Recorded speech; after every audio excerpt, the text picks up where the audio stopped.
छत्तीसगढ़ के जम्मो खबर ला देखे बर देखत रहो आरजे न्यूज और हमारे चैनल ला सब्सक्राइब करो, बेल आइकन दबाए बर झन भुलाहू। नमस्कार, आप देख रहे हैं आरजे न्यूज और मैं हूं आपके साथ सोनाली धनगर।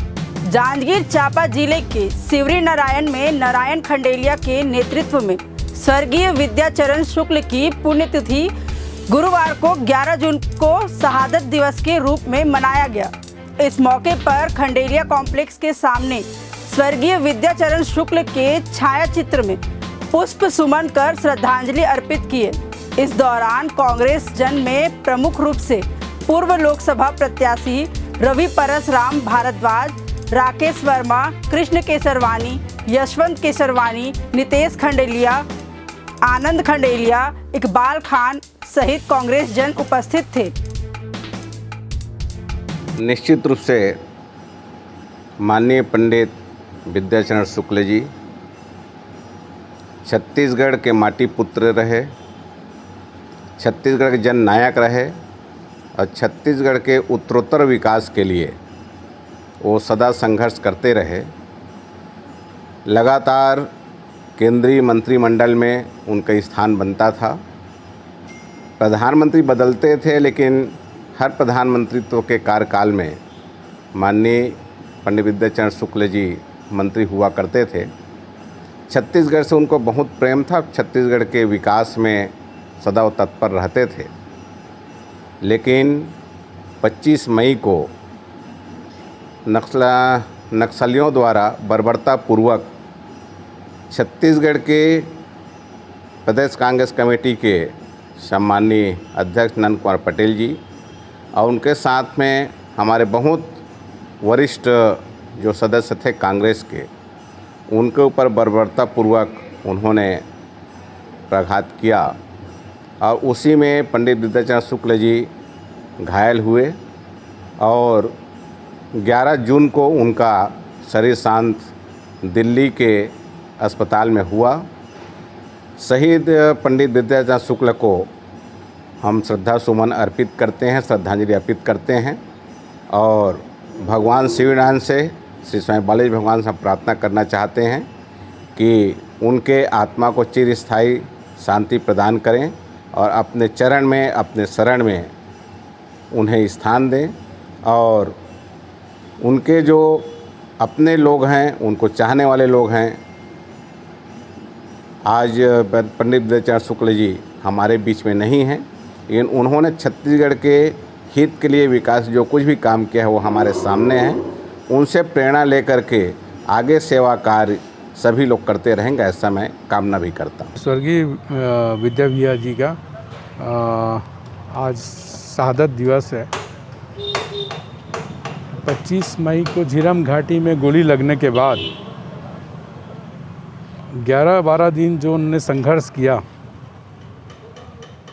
अपनी जो संघर्ष का रास्ता था उनने उसको गोली लगने के बाद भी उसको संघर्ष को नहीं छोड़ा।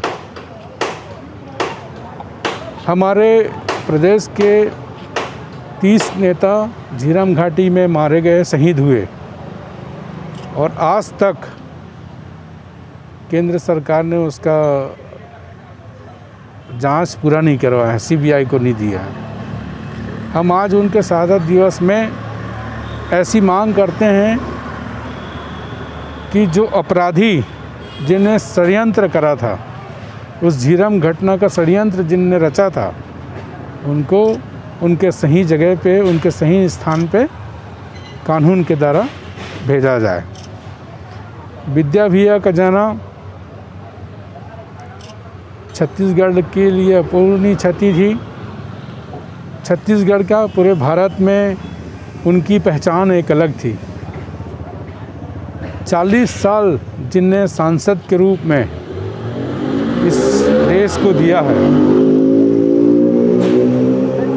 गरीब, दीन दुखी, दलित, शोषित वर्ग के लोगों का उनने बखूबी से सांसद रहते उनके तकलीफ़ों को दूर किया। व्यक्तिगत मेरे परिवार को, मेरे स्वर्गीय पिताजी को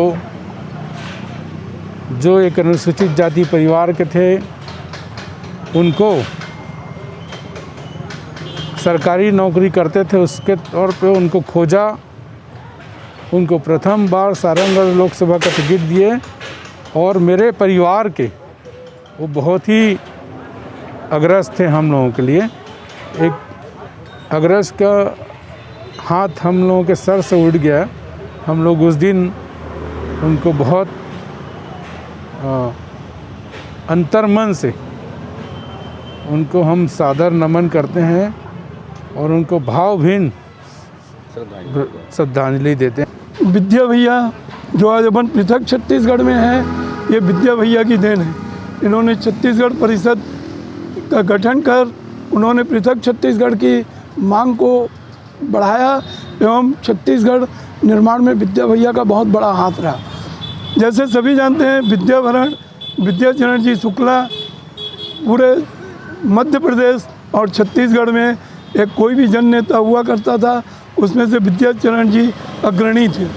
अभी अभी आपको मालूम दिया, रवि भारद्वाज ने बताया कि वो 40 साल तक सबसे कम उम्र में 27 साल के उम्र में उन्होंने भारी मतों से विजय प्राप्त किया और सांसद बन गए। 40 साल तक वो निरंतर अग्रणी सांसदों में रहे। उनकी गिनती भारतवर्ष में सबसे बड़े राजनेता के रूप में याद किया जाता है। आप लोगों को उनकी एक कहानी बताता हूँ। ऐसा कहा जाता था, हमने नहीं देखा है, कि उनके बंगले में शेर का बच्चा भी वो पाल रखे थे। ऐसे शेर दिल इंसान, जिंदा दिल इंसान, जिनको 25 तारीख को गोली लगी, 7-8 गोली पेट में लगी, उसके बाद उन्होंने निरंतर 11-12 दिन तक जीवन से संघर्ष किया और मृत्यु को ढकेला। तदुपरांत 11 मई को उनका देहावसान हुआ। उनके जाने से मैं अपने आप को असहाय महसूस करता हूँ। वो और माननीय भारद्वाज जी को मैं अपने अभिभावक, अपने पालक के रूप में याद करता रहूँगा और मैं चाहूँगा हमें वो शक्ति दें कि हम उनके पद चिन्हों में चलें और प्रदेश और देश की रक्षा करने हेतु शपथ ग्रहण करें और ताकत दें। भगवान उनकी आत्मा को श्रद्धांजलि अर्पित करते हैं। भगवान उनको अपने चरण में स्थान दें।